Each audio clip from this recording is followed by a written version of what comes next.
The rain was a soft drizzle, misting the winding roads of Asheville, North Carolina, turning the pavement glossy under the fading light. Lila Bennett pedaled her creaky bike, her blonde hair tucked under a worn hoodie, her hands tight on the handlebars. It was 7 hours p.m., the hour when Asheville's artsy streets felt hushed, its neon signs glowing faintly through the fog. She was late for her shift at the diner, again. Maggie, her boss, would give her that glare, the one that said, "Lila, you're on thin ice." The bike chain was loose. Her legs ached, but she had no choice. She pushed harder, her breath puffing in the cool air. Then she saw it. A sleek black SUV pulled over on a quiet stretch near the Blue Ridge Parkway, its hazard lights flashing like a distress signal. A man stood beside it, his blonde hair damp, his jeans spotted with rain. He was crouched by the rear tire, wrestling with a jack, muttering under his breath. A little girl stood nearby, her blonde ponytail bouncing, her voice high and frantic. "Daddy, are we stuck? Is the car dead?" Lila slowed, her bike wobbling, tires slipping on the wet road. She should keep going. Maggie didn't care about sob stories. But the man looked frazzled, the girl panicked, and something in Lila Samething warm, stubborn, wouldn't let her ride past. She stopped, her boots splashing in a puddle, and propped her bike against a tree. "Hey!" Her voice cut through the drizzle, sharp, confident. "Need a hand?" The man looked up, startled, his blonde hair falling over his forehead, his eyes sharp but weary. He was handsome, in a rugged, real way, his jaw tight, his hands smudged with grease. "You know how to fix a flat?" he asked, his voice low, skeptical, but hopeful. Lila grinned, wiping rain from her face, her blonde hair peeking out from her hoodie. "I'm practically a pro," she said, her tone teasing. "You look like you're fighting a losing battle." He blinked, then laughed, a quick, surprised sound. "You're not wrong," he said, standing, brushing his hands on his jeans. "I'm out of my league here." She stepped closer, her hoodie heavy with rain, her blonde hair sticking to her cheeks. The tire was flat, the rim nearly scraping the ground. She knelt, inspecting it, her hands quick, sure. "Got a spare?" she asked, glancing up, her eyes catching his, a spark passing between them. "Yeah," he said, nodding to the trunk.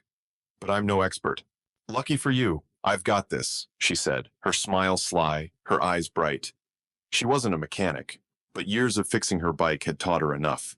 She grabbed the spare, the tools, her hands moving fast, practiced. The little girl watched, her eyes wide, her blonde ponytail swaying. "Are you a car doctor?" the girl asked, her voice small, curious, her hands twisting her jacket. Lila laughed, loosening a lug nut, her hands steady. "Not quite," she said. "Just good at saving the day. What's your name, kid?" "Ava," the girl said, her smile bright, her eyes sparkling. "That's my daddy. He's Nathan." Lila glanced at the man. Nathan, his smile soft, his eyes on her, warm and curious. "Nice to meet you, Ava," she said, then nodded at him. "Nathan." "Oh." He nodded back, his voice low, grateful. "You're a lifesaver," he said. "Seriously." She shrugged, her hands busy, her heart racing for no reason she could pin down. "All in a day's work," she said, her voice light, but her eyes flicked to his, catching a glint of something kindness, maybe, or something deeper. She worked fast, swapping the tire, her hands smudged with grease, her hoodie soggy. She stood, wiping her hands on her jeans, her blonde hair a damp tangle. "Done," she said, stepping back, her breath visible in the chilly air. "She'll get you home." Nathan checked the tire, then looked at her, his smile warm, real. "You're incredible," he said, his voice honest, his eyes holding hers. "What's your name?" "Lila," she said, her voice soft, her eyes meeting his. "Lila Bennett." "Lila," he said, like he was savoring it, his eyes steady. "Let me buy you a coffee, to say thanks."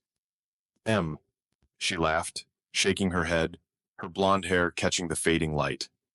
"I'm late for work," she said. "Rain check?" He nodded, his smile softening, but his eyes stayed on her. "I owe you one," he said, pulling a card from his wallet, his fingers brushing hers as he handed it over. "Call me if you need anything, or just call." She took it, a quick warmth in the cold, and tucked it into her pocket. It was simple Nathan Brooks, a number, and a small logo for Blue Ridge Brew. Sure, she said, her voice light, but her eyes lingered, her heart thumping. Ava tugged at her sleeve, her smile wide. Come play with me sometime, she said, her voice bright, her blonde ponytail bouncing. Lila laughed, ruffling her hair. Maybe, kid, she said, grabbing her bike. She pedaled off, rain in her face, her heart racing, Nathan's card heavy in her pocket. Nathan drove home, Ava in the back, her chatter a steady hum in the SUV. Lila was awesome, Daddy. Can she fix our car again? Can she come to our house? He smiled, his blonde hair still damp, his eyes on the road. We'll see, Ava, he said, his voice soft, but his mind was elsewhere. Lila. Her blonde hair, wet and wild. Her grin, bold, fearless, like she'd faced worse than a flat tire and laughed it off. She'd saved him, no question, and not just from the rain. He was 38, his blonde hair flecked with gray, his life built around Ava. 3 years ago, cancer had taken Ellen, his wife, fast and brutal, leaving him with a toddler and a world that felt hollow. He'd sold his tech company, walked away from boardrooms, deals, the grind. He didn't need it. He needed Ava, needed to be the father she deserved. But the nights were long, too long. The penthouse glass walls, hardwood floors was cold, a shell of what it used to be. He filled his days with purpose, running a charity for kids' education, volunteering at Blue Ridge Brew, a cozy coffee shop in downtown Asheville, driving ride shares when sleep was out of reach. It was about staying grounded, staying human. Lila was a spark, a moment. Her laugh, her quick hands, her eyes sharp, stubborn, carrying a weight he knew too well. He didn't know why she stuck in his mind, why her name Lila felt heavy, real, but it did. He tucked Ava in, her blonde ponytail spilling across her pillow, her dinosaur plush in her arms. Night, Daddy, she said, her voice sleepy, her smile warm. Night, kiddo, he said, kissing her forehead, his heart full. He went to the kitchen, poured a coffee, stared at Ava's drawings on the Frigga T-Rex. A rainbow, a family, his world, his reason. But Lila lingered, a shadow he couldn't shake. Lila woke to a screeching alarm, her head pounding, her body heavy. She rolled off her lumpy mattress, her blonde hair a tangled mess, her apartment a mess of survival dirty dishes, unpaid bills, a cracked mirror reflecting her tired face. The card, Nathan's. Card sat on her nightstand, edges worn from her fingers. Call if you need anything. Nathan. She didn't need anything. Not from him, not from anyone. She'd learned early to rely on herself. Foster homes, bad jobs, worse men they'd taught her trust was a trap, kindness a trick. But Nathan was different. His eyes, kind but guarded. His voice, steady, real. He'd looked at her like she was someone, not a nobody. She stood, legs shaky, and made coffee, the cheap kind that tasted like burned regret. Her apartment was a mess, a mirror of her life. She was 26, felt older, worn by years of scraping by. She worked at the diner, pouring coffee for truckers, pocketing tips that never added up. Weekends, she cleaned houses, her hands raw from bleach. Dreams were for others.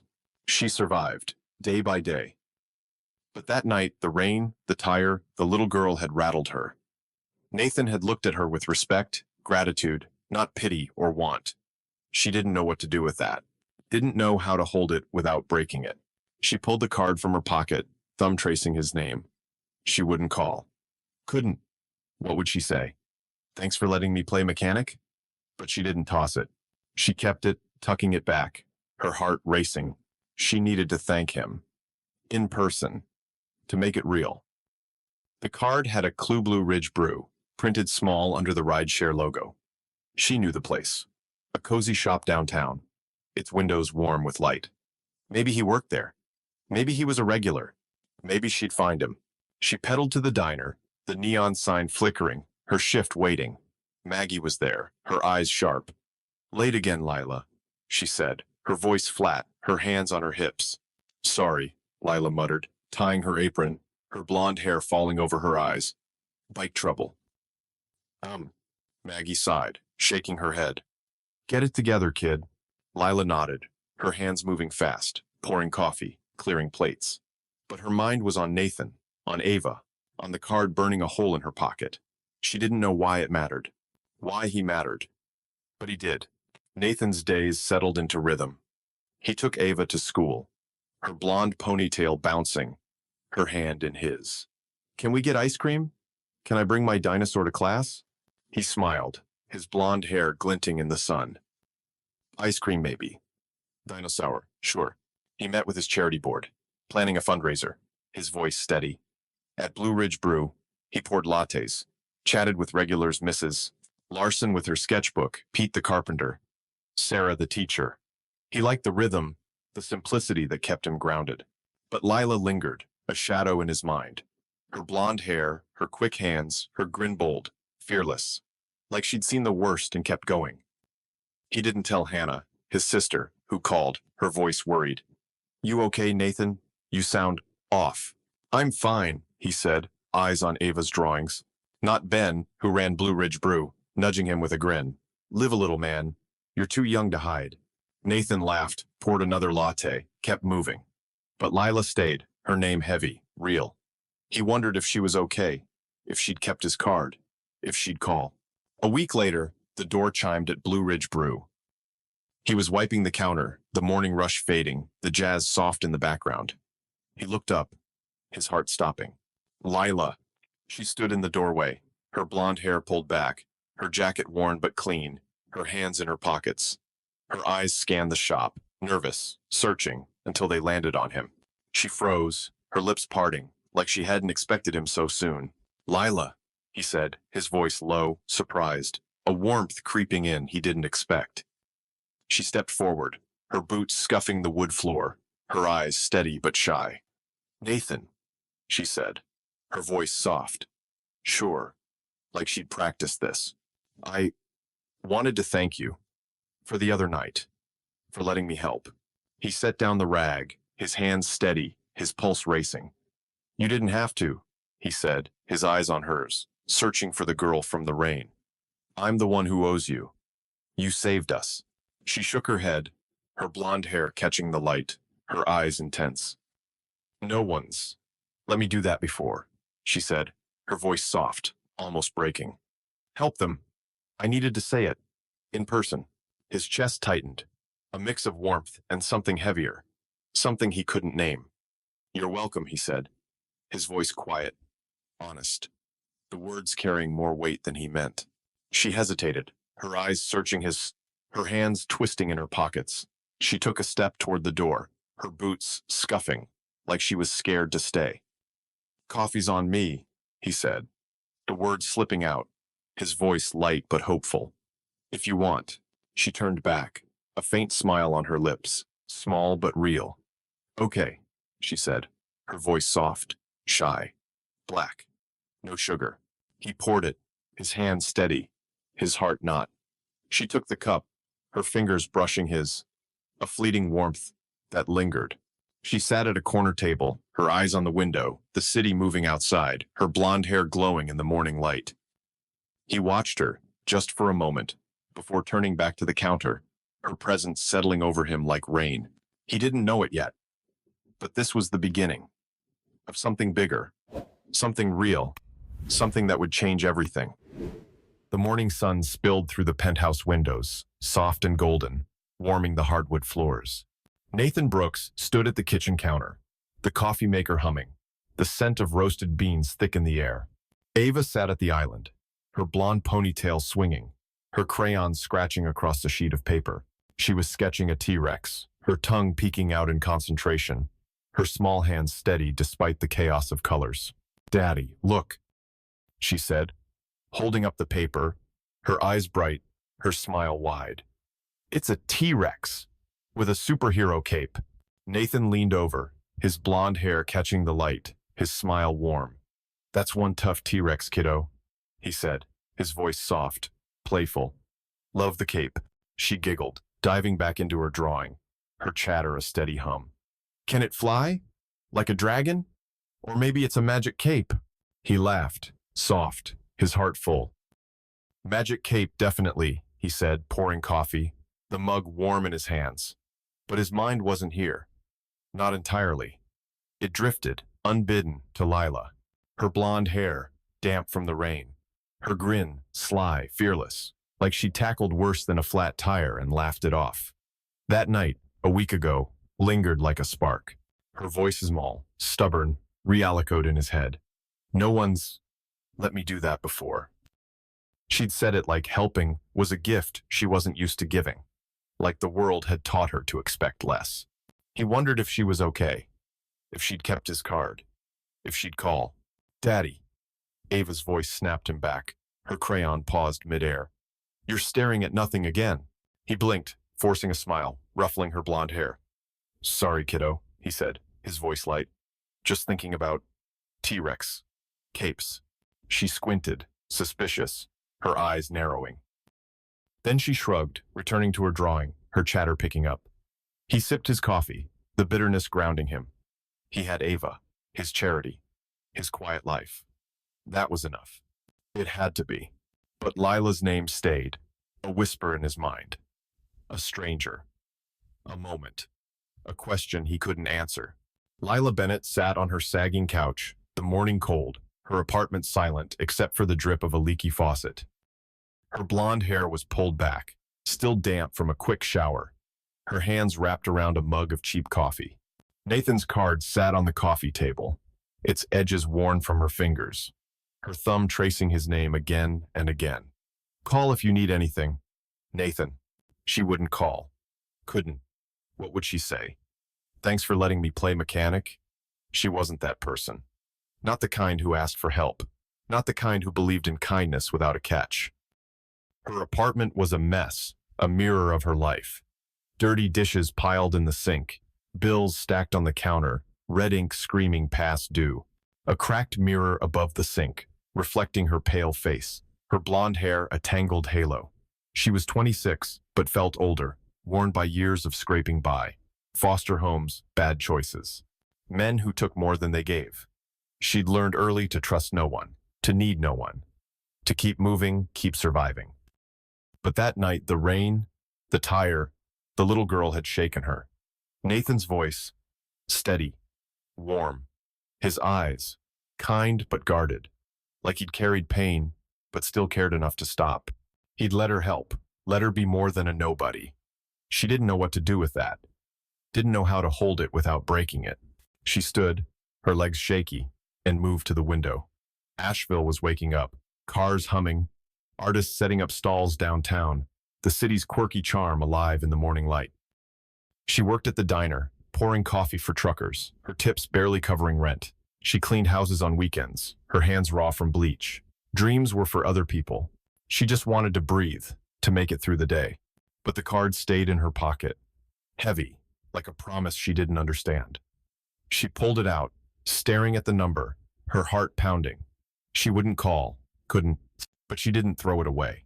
Nathan's days moved like clockwork.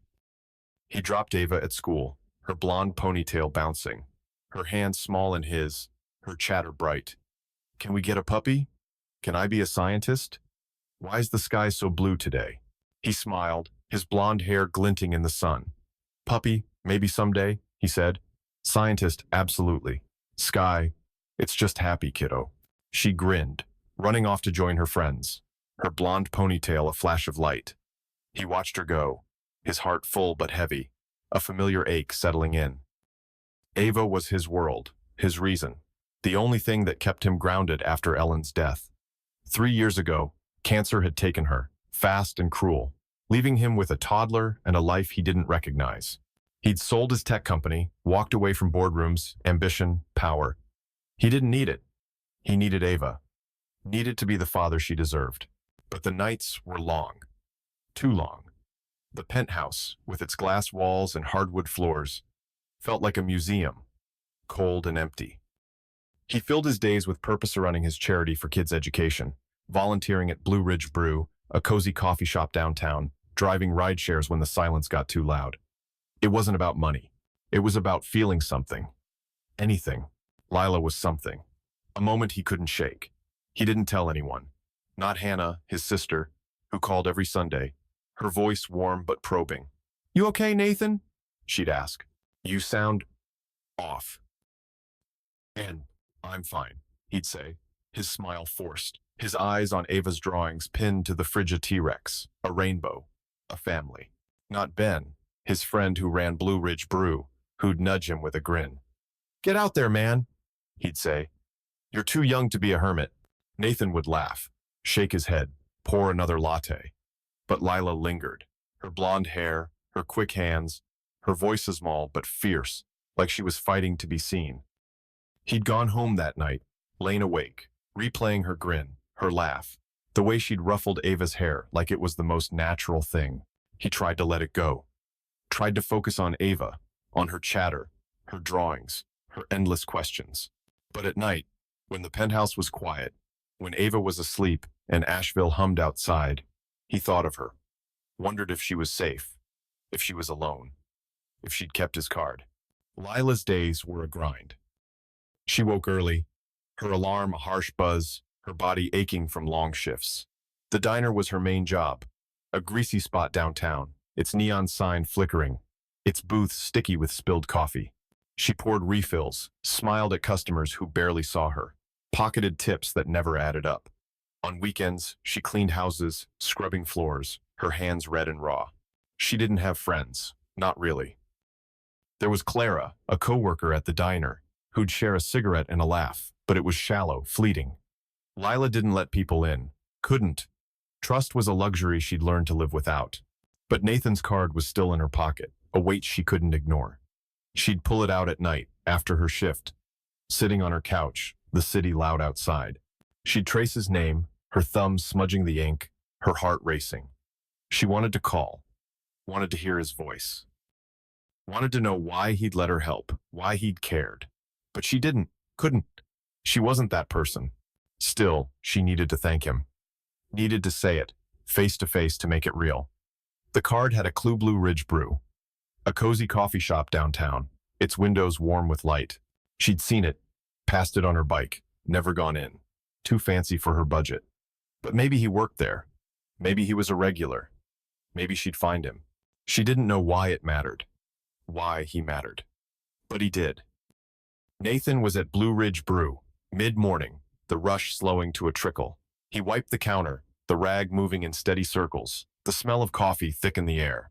Ben was in the back, counting inventory, his voice a low hum over the soft jazz. The regulars were there, Mrs. Larson, sketching in her notebook, Pete, the carpenter, sipping his usual, Sarah, the teacher, grading papers. He liked it here, the rhythm of it, the simplicity, pouring coffee, wiping counters, making small talk. It was a far cry from the tech world, the endless meetings, the power plays, but it was real, grounded.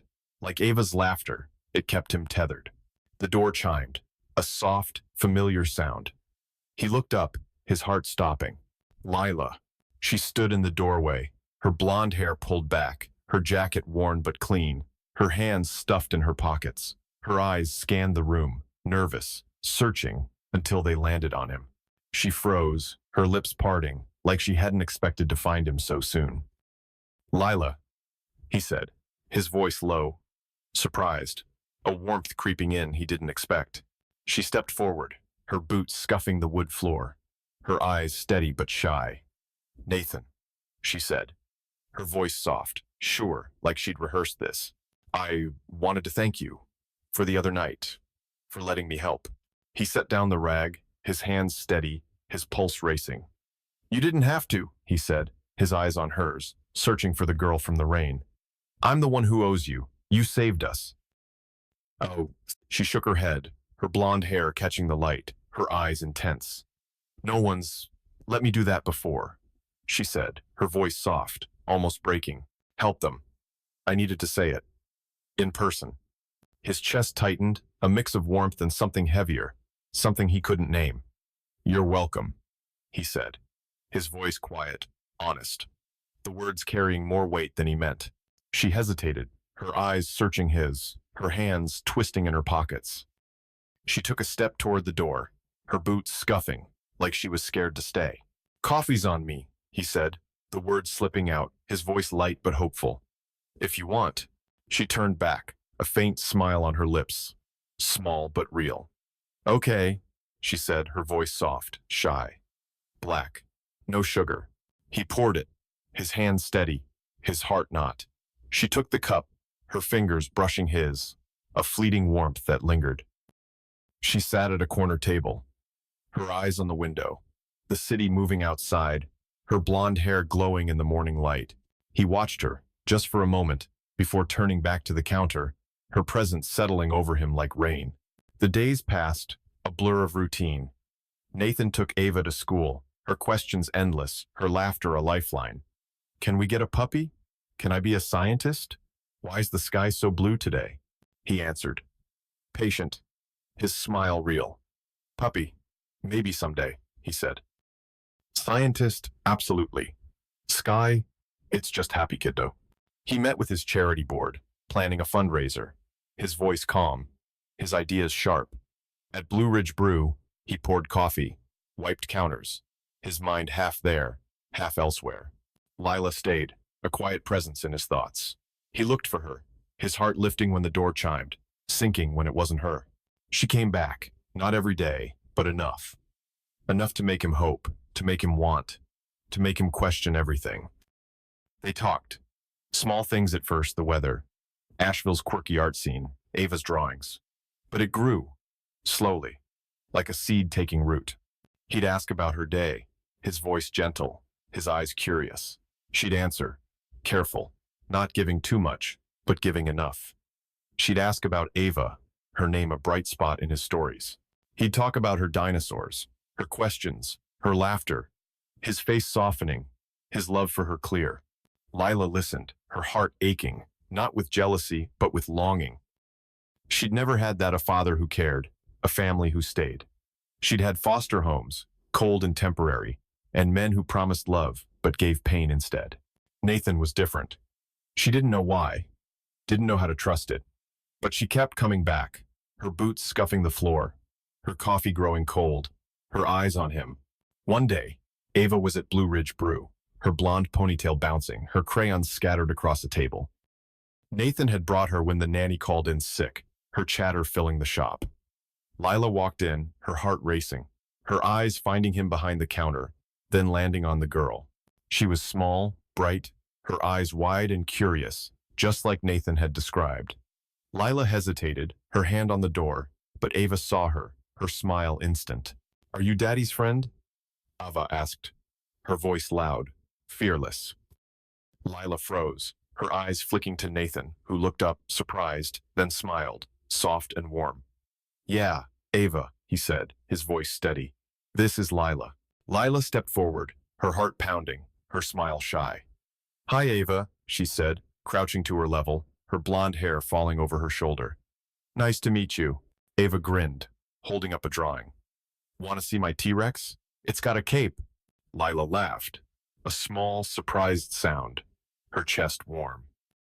It's awesome, she said, her eyes on the bright colors, the messy lines. Best T-Rex I've ever seen.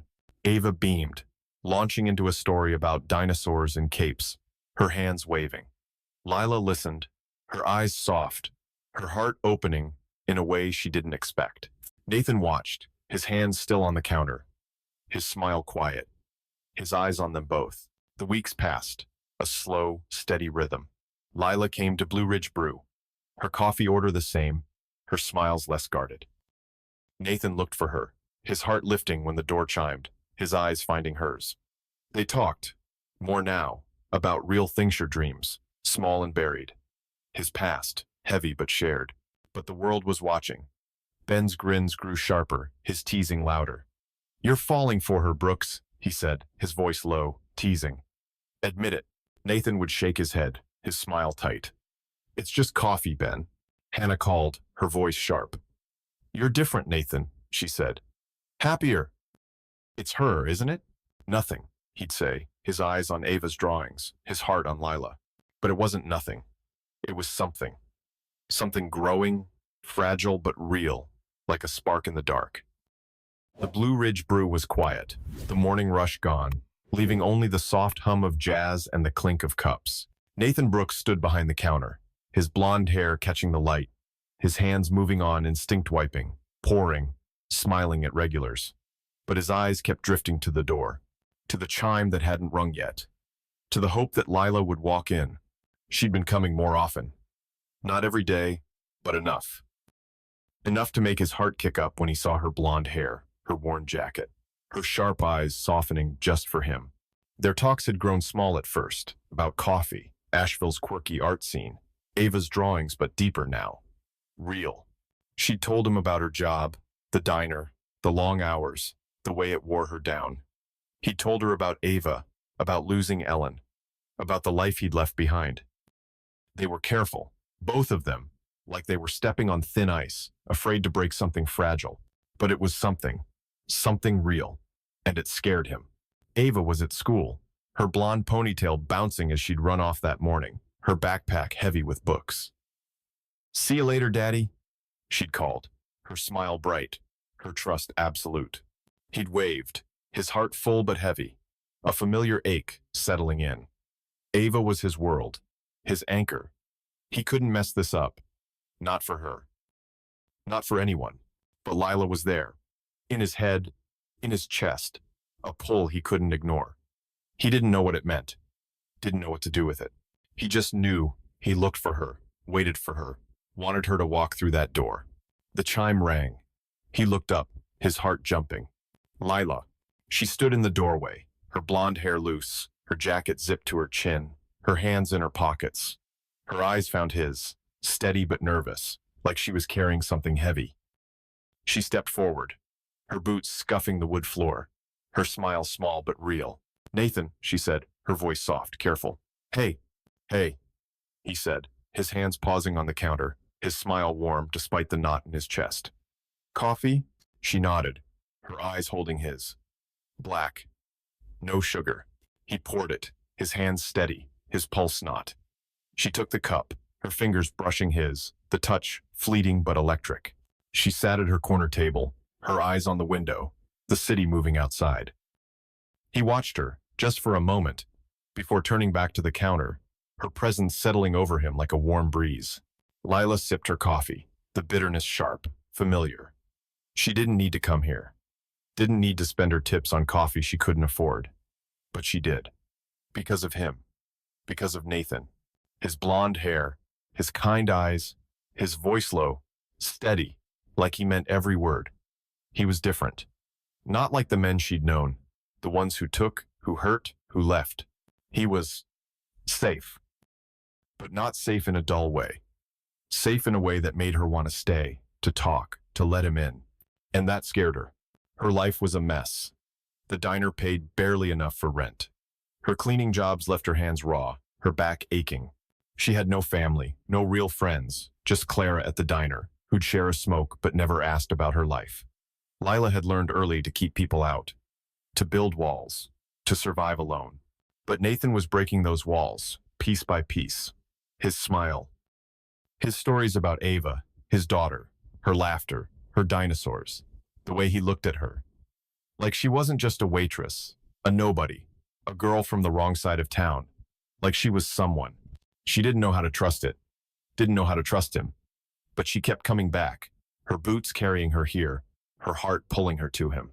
She glanced at him, behind the counter, pouring coffee for Mrs. Larson, his smile easy, his blonde hair falling over his forehead. He was handsome, in a quiet, lived-in way, like he'd been through something and come out stronger. She wondered what it was. What made his eyes so tired, so kind? He caught her looking, his smile softening, a question in his eyes. She looked away, her cheeks warm, her heart racing. She wasn't ready for this. For him. For whatever this was. Nathan's day moved on, the coffee shop filling, then emptying, a steady rhythm. He liked it here, the simplicity, the way it grounded him. But today, with Lila in her corner, her blonde hair glowing in the light, he felt unsteady, like the ground was shifting under him. Ben, the shop's owner, noticed. He leaned against the counter, his grin sly. "She's back again, huh?" he said, his voice low, teasing. "Your coffee, girl." Nathan shrugged, wiping a mug, his eyes on the task. "Just a customer, Ben." Ben laughed, loud, unfooled. "Sure, man," he said. "Keep telling yourself that." Nathan didn't answer, his jaw tight, his heart racing. Ben wasn't wrong. Lila wasn't just a customer. She was something else. Something he didn't know how to name. He glanced at her, her head bent over her coffee, her fingers tracing the rim of the cup. She looked tired, her shoulders hunched, like she was carrying the world. He wanted to ask, wanted to know her story, her pain, her life. But he didn't. Not yet. She was skittish, like a bird ready to fly. He didn't want to scare her away. The door chimed again, and Hannah walked in, her blonde hair pulled back, her smile bright but sharp. His sister always saw through him. She slid onto a stool at the counter, her eyes flicking to Lila, then back to him. "Hey, big brother," she said, her voice warm but probing. "You look distracted." He poured her coffee, his hands steady, his smile forced. "Just busy, Hannah," he said. "You know how it is." She squinted, unconvinced, her eyes flicking to Lila again. "Busy, huh? Who's the girl?" He froze, his hand pausing on the coffee pot. "Just a regular," he said, his voice too quick, too tight. Hannah's smile grew, knowing. "Right," she said. "A regular. You don't smile like that for regulars, Nathan." He shook his head, his cheeks warm, and turned away, busying himself with the counter. Hannah watched, her eyes sharp, but she didn't push. Not yet. Lila felt the woman's eyes on her. Hannah. She'd heard Nathan call her. His sister, probably, from the way they talked, the easy familiarity. She kept her head down, her blonde hair falling over her face, her hands tight around her cup. She didn't belong here, in this warm, cozy place, with these people who had families, lives, connections. She was an outsider, always had been. But Nathan didn't make her feel that way. He made her feel seen, wanted, like she could be more than her past, her mistakes, her broken pieces. She stood, her coffee half finished, her heart racing. She needed to go, needed to get back to her life, her reality. But as she moved toward the door, Nathan looked up, his eyes meeting hers, a question in them. "Leaving already?" he said, his voice low, soft, like he didn't want her to go. She nodded, her smile small, hesitant. "Got a shift," she said, her voice quiet. "Thanks for the coffee." "Any time," he said, his eyes holding hers, warm, steady. She left, the door chiming behind her, the cold air hitting her like a slap. She pulled her jacket tight, her blonde hair whipping in the wind, her heart heavy with something she couldn't name. Nathan's days blurred together. Ava's school, her chatter, her drawings. Charity meetings, planning fundraisers, crunching numbers. Blue Ridge Brew, pouring coffee, wiping counters, smiling for regulars. But Lila was there, always, a quiet presence in his mind. Her blonde hair, her sharp eyes, her voice small but strong, like she was fighting to be heard. He looked for her every day, his heart lifting when the door chimed, sinking when it wasn't her. She came back, not often, but enough. Enough to make him hope, to make him want, to make him question everything. They talked more now, real things. She told him about the diner, the customers who yelled, the tips that never added up. He told her about Ava, her love for dinosaurs, her endless questions. They laughed, shared silences, built something fragile but real. But the world was watching. Ben's grins grew sharper, his teasing louder. "You're falling for her, Brooks," he said, his voice low, teasing. "Admit it." Nathan would shake his head, his smile tight. "It's just coffee, Ben." Hannah was worse. She dropped by, her eyes sharp, her questions pointed. "You're different, Nathan," she said. "Happier." "It's her, isn't it?" He'd shrug, change the subject, focus on Ava's latest drawing. But Hannah saw through him, always had. And then there was Caleb Holt. Caleb was an old colleague, from the tech days, a man with a sharp smile and sharper ambition. He'd been Nathan's rival, always a step behind, always bitter about it. They hadn't spoken in years, not since Nathan sold the company, walked away from that world. But Caleb was still around, still climbing, now a partner at a consulting firm downtown. He came into Blue Ridge Brew one morning, his suit crisp, his blonde hair slicked back, his smile cold. "Nathan Brooks," he said, his voice loud, drawing eyes. Never thought I'd see you slinging coffee. Nathan stiffened, his hands pausing on the counter, his smile gone. Caleb, he said, his voice even. What do you want? Caleb leaned on the counter, his eyes scanning the shop, landing on Lila at her corner table. Just coffee, he said, his smile sharp. And a chat. Catch up with an old friend. Nathan poured the coffee, his hands steady, his jaw tight. Not much to catch up on, he said, sliding the cup across. Life's quiet. Caleb's smile grew, his eyes flicking to Lila again. Quiet, huh? He said. Doesn't look that way. Nathan followed his gaze, his chest tightening. Lila was looking at them, her eyes curious, her blonde hair catching the light. He didn't like Caleb's tone, his look, the way he seemed to know something Nathan didn't. Leave it, Caleb, he said, his voice low, warning. Caleb laughed, soft, sharp. Relax, Brooks, he said, just making conversation. He took his coffee, his eyes lingering on Lila, then left, the door chiming behind him. Nathan watched him go, his heart racing, a bad feeling settling in his gut. Lila saw the man, Caleb, his suit too clean, his smile too sharp. She saw the way Nathan tensed, the way his hands stilled, the way his eyes darkened. She didn't know who he was, but she knew trouble when she saw it. She'd spent her life dodging men like that, men who looked at you like they owned you, like they could break you with a word. She stayed at her table, her coffee cold, her heart racing. She wanted to ask Nathan about it, about the man, about the tension in his voice. But she didn't. She wasn't ready. Not yet. She left soon after, her boots heavy, her jacket tight against the wind. She walked to the diner, her shift waiting, her life pulling her back. But Nathan stayed with her. His blonde hair, his kind eyes, his voice. She wanted to protect him, to keep him safe from whatever Caleb was stirring. But she didn't know how, didn't know if she could. Nathan's nights were restless. He'd lie awake, Ava asleep down the hall, the city humming outside. He'd think of Lila, her blonde hair, her sharp eyes, her voice. He'd think of Caleb, his smile, his words, the way he'd looked at Lila like she was a puzzle to solve. He didn't trust Caleb, never had. The man had always been jealous, always looking for an edge, a way to win.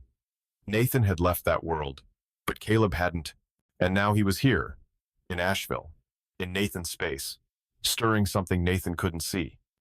He checked on Ava, her blonde hair fanned across her pillow, her dinosaur plush tucked under her arm. He kissed her forehead, his heart steadying. She was his world, his reason. He couldn't let anyone hurt her. But Lila was there, in his heart, in his life, and he didn't know how to keep her safe, didn't know how to keep himself safe. Lila's days were the same, but different.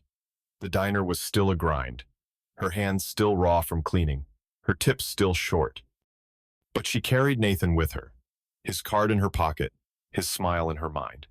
She'd catch herself smiling, thinking of him, his blonde hair, his steady hands, his voice. She'd catch herself hoping, a dangerous thing she hadn't done in years. Clara noticed, her eyes sharp over a cigarette. You're smiling, Lila, she said, her voice low, teasing. What's up with you? Lila shrugged, her cheeks warm. Nothing, she said, just a good day. Clara laughed, unconvinced. Sure, she said. Spill it.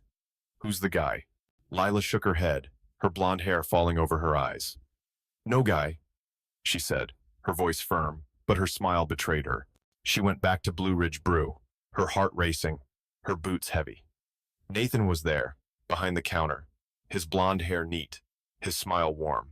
They talked, longer now, about real things, your childhood, fractured and cold. His loss, deep and raw. They were careful, both of them, but less so, like they were learning to trust, learning to stay. But the world was watching.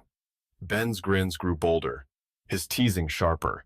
Hannah's questions grew pointed, her eyes seeing too much. And Caleb was out there, his smile a shadow, his presence a threat Nathan couldn't name. One night, Lila stayed late at Blue Ridge Brew, the shop empty, the jazz soft. Nathan was closing up, his hands wiping the counter, his eyes on her.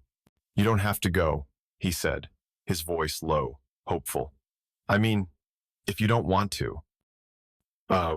She looked at him, her heart racing, her blonde hair falling over her shoulder. "I should," she said, her voice soft, uncertain. "But I don't want to." He smiled, soft, real, and stepped around the counter, closing the distance. "Then stay," he said, his voice a whisper, his eyes locked on hers. She nodded, her breath shaky, her heart open. They sat at her corner table, the city quiet outside, their hands close but not touching. They talked, late into the night, about everything and nothing: Ava's drawings, Lila's dreams, the way the world felt smaller when they were together.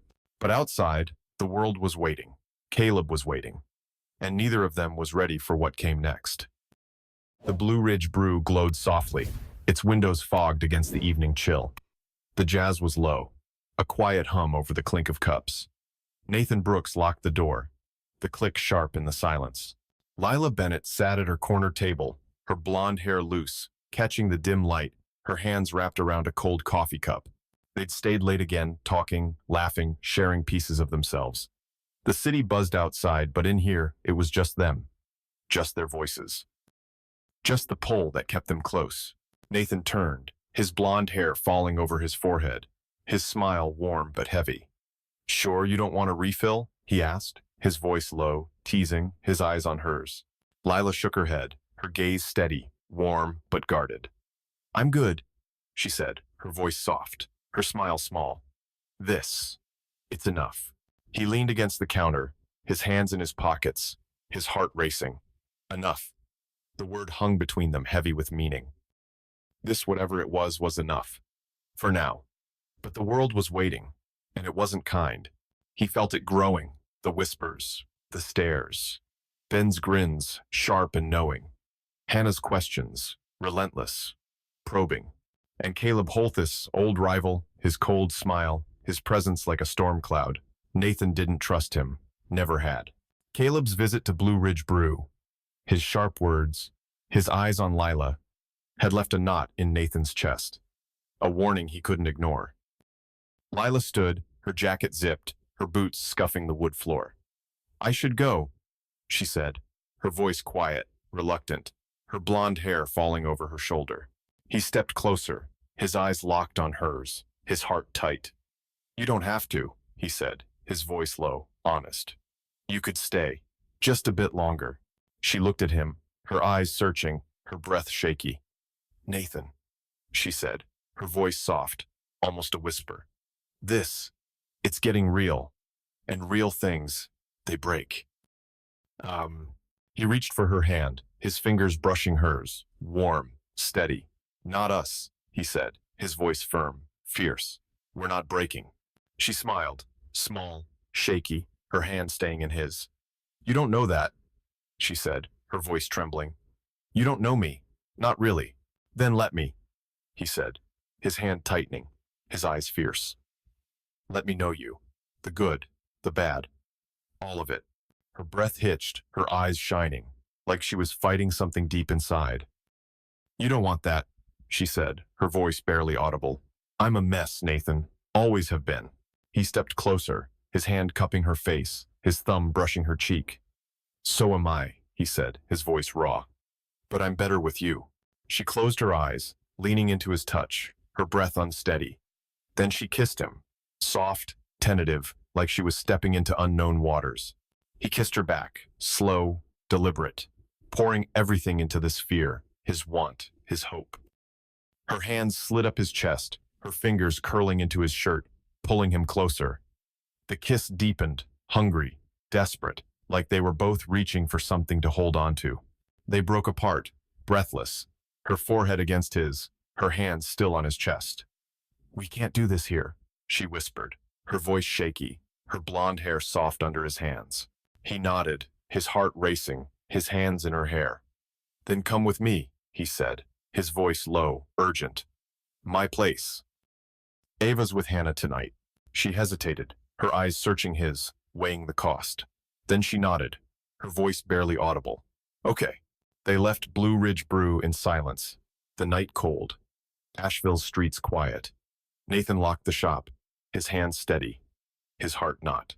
Lila stood close, her blonde hair glowing under the streetlights, her hands in her pockets. They walked to his SUV, the air heavy, charged, like the calm before a storm. He opened the passenger door, his eyes on hers. "You sure?" he asked, his voice soft, giving her a way out. She nodded, her smile small but certain. "I'm sure." He drove, the city lights blurring past, the rain a distant memory. His penthouse was close, a glass tower overlooking the French Broad River, its lights sharp against the night. They took the elevator, their hands brushing, their eyes avoiding, like they both knew what this meant. The penthouse was silent, too big, too clean. Nathan flicked on a lamp, the light warm but stark, illuminating the hardwood floors, the glass walls, the life he'd built and left empty. Lila stood in the living room, her jacket still on, her blonde hair falling over her shoulders, her eyes scanning the space like she didn't belong. "You okay?" he asked, his voice low, careful, stepping closer. She nodded, her eyes meeting his, nervous but steady. "It's a lot," she said, her voice soft. "This place. You." "Oh." He smiled, small, his hands in his pockets to keep from reaching for her. "It's just a place," he said. "Just me." She laughed, a shaky sound, her eyes softening. "Just you," she said, like it was a question, a challenge. He stepped closer, his hand brushing her arm, his eyes locked on hers. "Stay," he said, his voice low, pleading. "Just for tonight." She looked at him, her breath shaky, her eyes shining. "Okay," she said, her voice barely audible. They kissed again, slower now, deeper, like they were choosing it, knowing the cost. Her hands slid under his shirt, her fingers cold against his skin, her blonde hair soft under his hands. They moved to the couch, her jacket falling, his shirt following, their bodies close, warm, real. It wasn't rushed, wasn't reckless. It was deliberate, intentional, like they were building something, piece by piece. Hours later, they lay tangled in a blanket, the city lights painting stripes across her skin. She was curled against him, her blonde hair fanned across his chest, her breath warm, steady. He held her, his hand in her hair, his heart full but heavy. "What are we doing?" she whispered, her voice small, almost lost in the quiet. He looked at her, his eyes soft, his voice raw.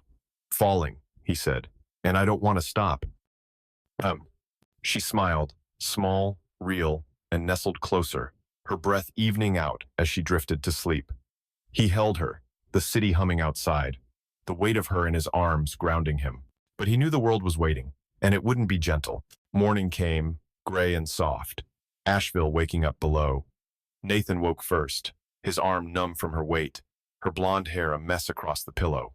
She was asleep, her face peaceful, like the world hadn't touched her yet. He watched her, his chest tight, a mix of want and fear. He slipped out of bed, careful not to wake her, and moved to the kitchen.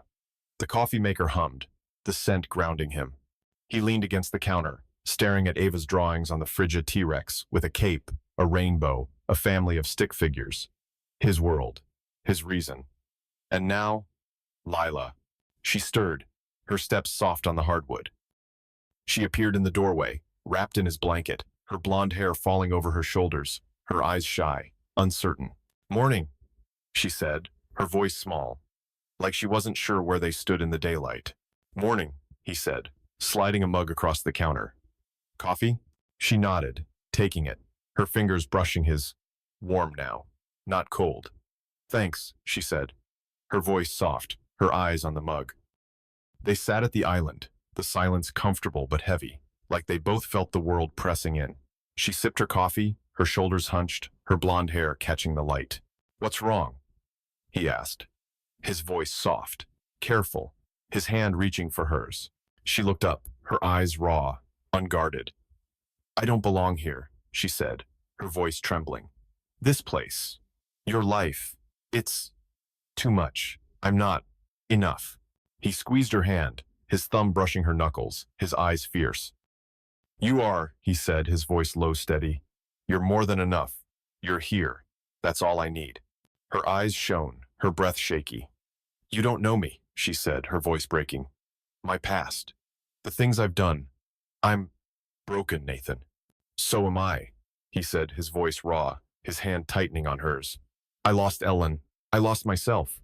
But you're bringing me back, and I want to do the same for you. She closed her eyes, a tear slipping down her cheek. He wiped it away, his thumb gentle, his heart aching. Stay, he said, his voice soft, pleading. Just try for me.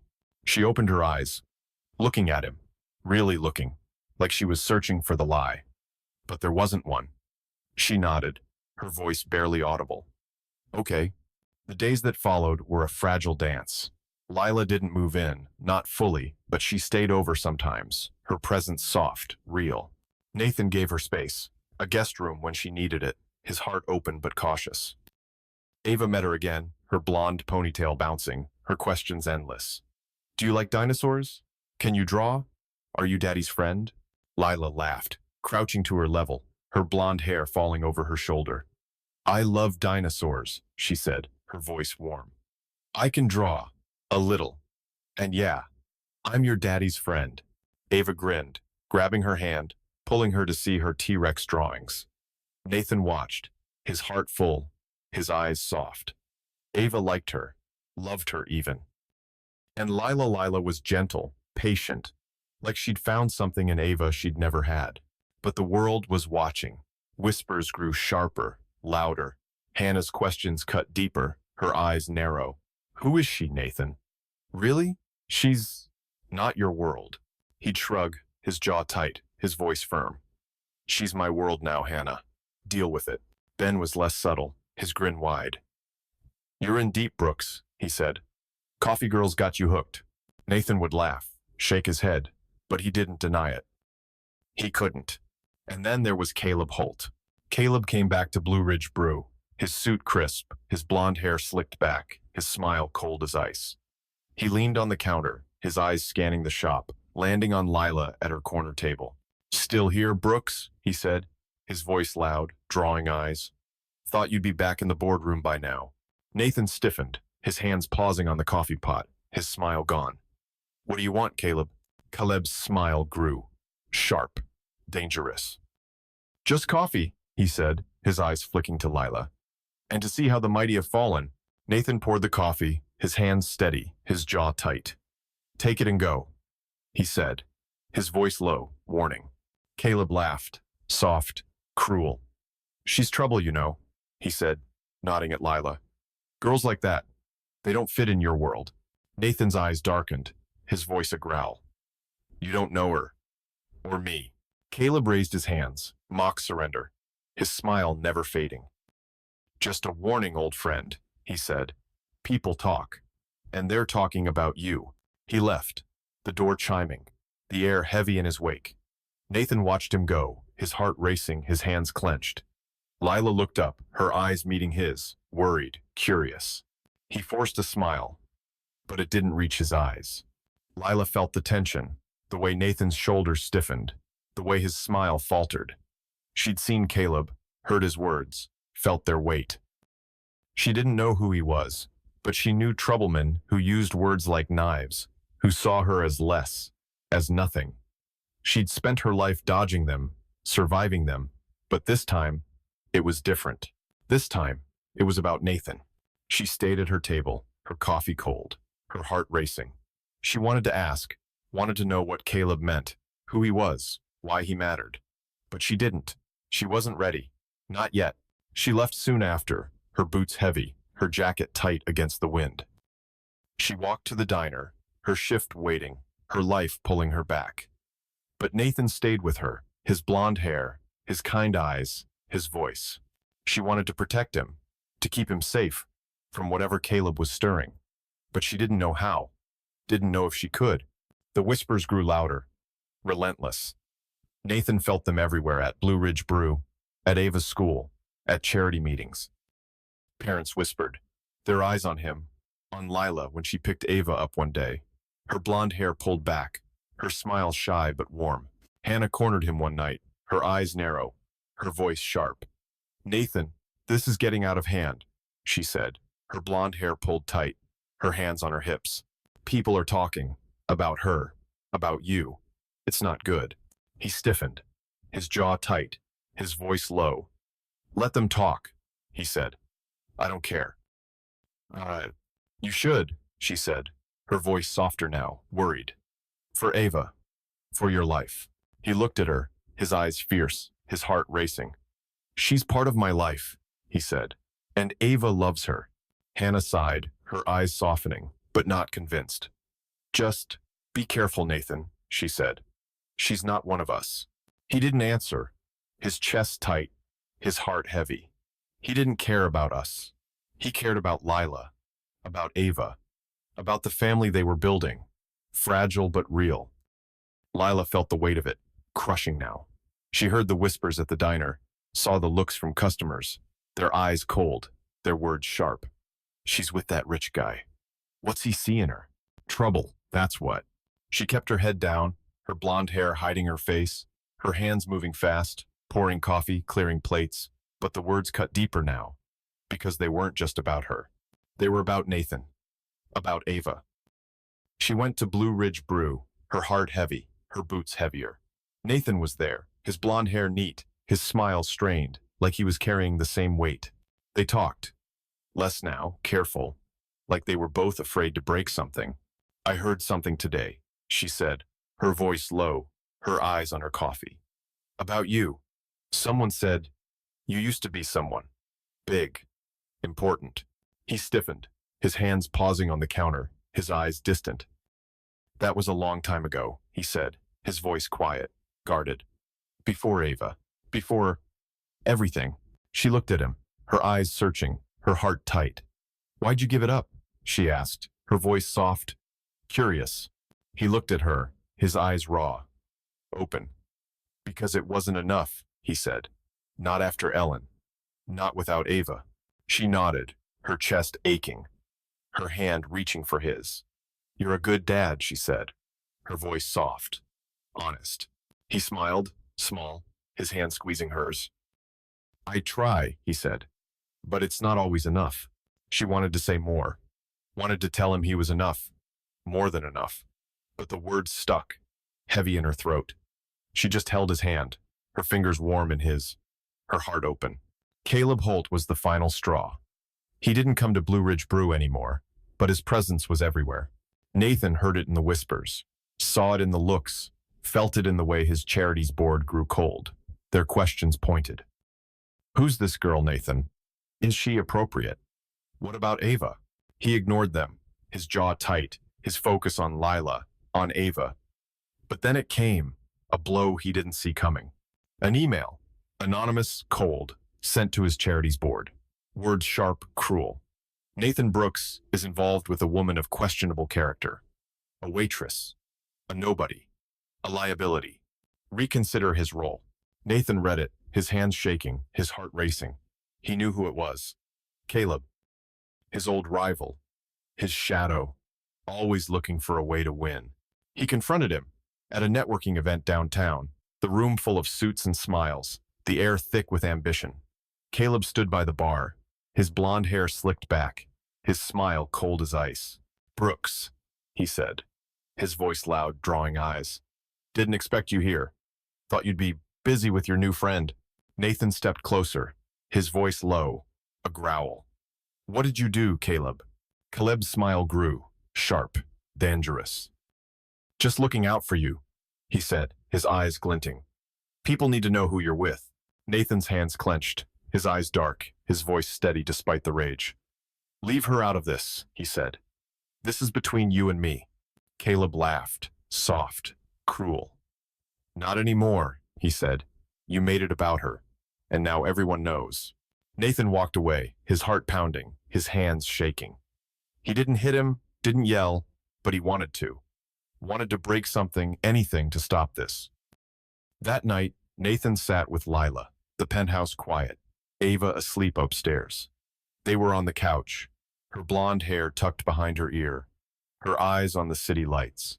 He's trouble, Nathan said, his voice low, his hand on hers. Caleb. He's from my old life. He doesn't like me, never did. Lila nodded, her eyes worried, her voice soft. What does he want? Nathan shook his head, his jaw tight. To hurt me, he said. And you're You're part of that now.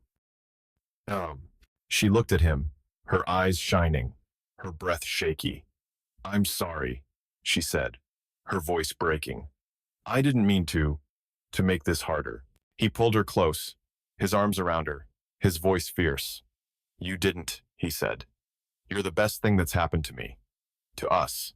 She clung to him, her face buried in his chest, her blonde hair soft under his hands. I love you, she whispered, the words so soft he almost missed them. His heart stopped, then started again, faster, fuller. He tilted her chin up, his eyes meeting hers. I love you too, he said, his voice raw, honest. More than I thought I could.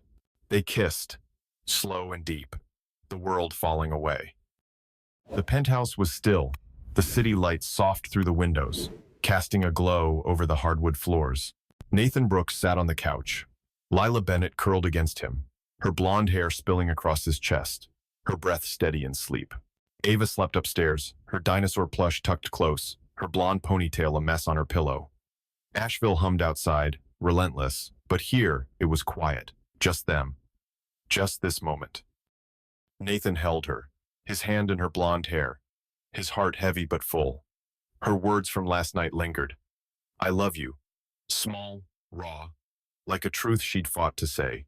His response, I love you too, had been honest. A weight lifted, a truth he hadn't known until it spilled out. But the world was waiting, and it wasn't kind. Caleb Holt's shadow hung over them, his whispers spreading, his smile sharp and cruel. The rumors were everywhere now, cutting at Lila, at Nathan, at the fragile life they'd built. He looked at her, her face soft, peaceful, untouched by the world's judgment. He wanted to keep her safe, to shield her from the whispers, from her past, from his. But he knew he couldn't. Not alone. Lila stirred, her eyes fluttering open, her blonde hair catching the light. She looked up, her smile shy, uncertain, like she wasn't sure where they stood in the morning's gray light. Hey, she said, her voice soft, warm. Hey, he said, his hand brushing her cheek, his smile soft but heavy. You okay?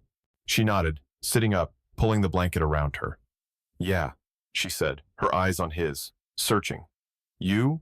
He laughed, a tired sound, his blonde hair falling over his forehead. Trying, he said, his voice honest. It's a lot. She nodded, her eyes dropping to her hands, her fingers twisting the blanket. The whispers, she said, her voice low. They're worse now, aren't they? He reached for her hand, his fingers warm, steady. Yeah, he said, his voice raw. But they don't matter. Not to me, not to us. She looked at him, her eyes shining, her breath shaky. They do, she said, her voice breaking. They matter to Ava, to your life. I'm dragging you down, Nathan. He shook his head, his hand tightening on hers, his eyes fierce. You're not, he said. You're lifting me up. You're lifting us up. And her eyes searched his, desperate, like she was looking for the lie. But there wasn't one. Just him, open, raw, offering everything. She leaned into him, her head on his shoulder, her breath warm against his neck.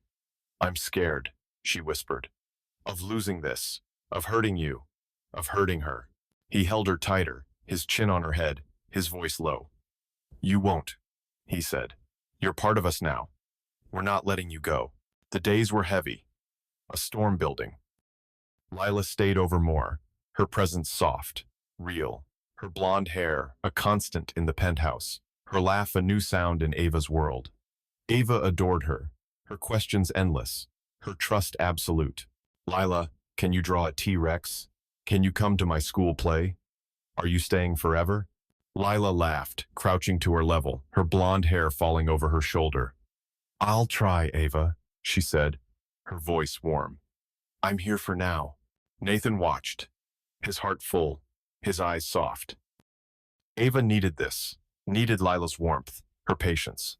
And he needed it too, needed her in a way he hadn't needed anyone since Ellen. But the whispers grew, sharp, relentless, seeping into every corner. At Blue Ridge Brew, the regulars stared, their voices low, their words cutting. She's with Brooks? What's he doing with her? Trouble, that's what. Ben noticed, his grin fading, his eyes worried. "You okay, man?" he asked, his voice low, his hand on Nathan's shoulder. "It's getting ugly out there." Nathan nodded, his jaw tight, his blonde hair falling over his eyes. "I know," he said. "I'll handle it." Hannah's calls were sharp, her voice urgent. "Nathan, this is bad," she said, her blonde hair pulled tight over video chat. "They're saying she's after your money, that she's using you. Think about Ava." He stiffened, his hands clenching, his voice low. "She's not using me," he said, his eyes fierce. "She loves Ava, and I love her." Hannah sighed, her eyes softening, but not convinced. "Be careful," she said, "for Ava's sake." He didn't answer, his chest tight, his heart heavy. He didn't care about the whispers. But Ava was everything, and he couldn't let her get hurt. Lila felt the weight, crushing now. She heard the whispers at the diner, saw the looks, their eyes cold, their words sharp. Gold digger. Charity case. Not good enough. She kept her head down, her blonde hair hiding her face, her hands moving fast, pouring coffee, clearing plates. But the words cut deeper because they weren't just about her. They were about Nathan, about Ava. She went to Blue Ridge Brew, her heart heavy, her boots heavier. Nathan was there, his blonde hair neat, his smile strained, carrying the same weight. They talked. Careful now. Like the world was watching. "I'm sorry," she said, her voice low, her eyes on her coffee. "For this. For the talk. For me." He reached for her hand, his fingers warm, steady. "Don't be," he said, his voice fierce. "You're not the problem. They are." She looked at him, her eyes shining, her heart racing. "I'm making it worse," she said, her voice breaking. "For you. For Ava." He shook his head, his hand tightening, his eyes locked on hers. "You're making it better," he said, his voice raw. "You're making us better." Ugh. She wanted to believe him, wanted to trust him, but the whispers were loud, her past louder. She'd been running her whole life from foster homes, from men, from herself. She didn't know how to stop. Caleb Holt was the spark that set it ablaze. His whispers weren't whispers anymore. They were loud, bold, a campaign to ruin. Nathan felt it in the charity's board, their faces cold, their questions sharp. "Who's this girl, Nathan? Is she appropriate? What about Ava?" He ignored them, his jaw tight, his focus on Lila, on Ava. But then it came, a blow he didn't see. An email, anonymous, cold, sent to the board. Words sharp, cruel. "Nathan Brooks is involved with a woman of questionable character. A waitress. A nobody. A liability. Reconsider his role." Nathan read it, his hands shaking, his heart racing. He knew it was Caleb, his old rival, his shadow, always looking to win. He confronted him at a networking event downtown, the room full of suits, the air thick with ambition. Caleb stood by the bar, his blonde hair slicked back, his smile cold. "Brooks," he said, his voice loud, drawing eyes. "Thought you'd be busy with your friend." Nathan stepped closer, his voice low, a growl. "What did you do, Caleb?" Caleb's smile grew, sharp, dangerous. "Just looking out for you," he said, his eyes glinting. "People need to know who you're with." Nathan's hands clenched, his eyes dark. "Leave her out of this," he said, his voice steady despite the rage. "This is between you and me." Caleb laughed, soft, cruel. "Not anymore," he said. "You made it about her, and everyone knows." Nathan walked away, his heart pounding, his hands shaking. He wanted to hit him, to yell, but he didn't. He couldn't. Not yet. Lila was falling apart. She felt it, the weight of the whispers, the looks, the judgment. She went to the penthouse, her heart racing, her boots heavy on the hardwood floor. Ava was there, her blonde ponytail bouncing, her drawing spread across the coffee table. "Lila," Ava said, her eyes bright, her smile wide. "Look, it's us." Lila knelt, her heart aching, her eyes on the drawing three stick figures, blonde hair under a rainbow. "It's beautiful, Ava," she said, her voice breaking, her hand trembling. Nathan watched, his eyes soft, his heart heavy. She worked on it all day, he said, his voice low, warm. Lila looked at him, her eyes shining. You told her about me, she said, her voice soft, surprised. He nodded, stepping closer, his hand on her shoulder.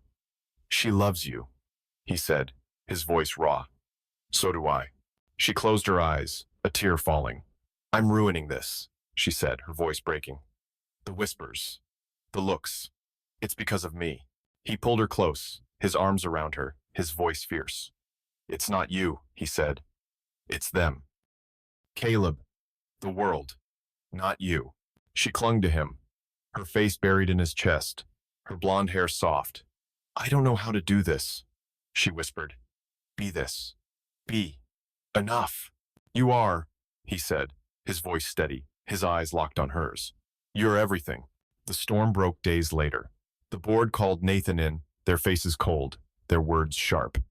Step down, Nathan, they said. For the charity, for your daughter.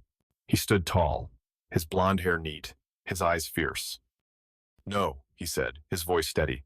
I'm not the problem. You are, and I'll prove it. He walked out, his heart racing, his hands steady. He hired a lawyer, a private investigator, digging into Caleb's past, his connections, his motives. They found mails, texts, proof Caleb had sent the anonymous email, spread the rumors, stirred the whispers to discredit Nathan, to take his place.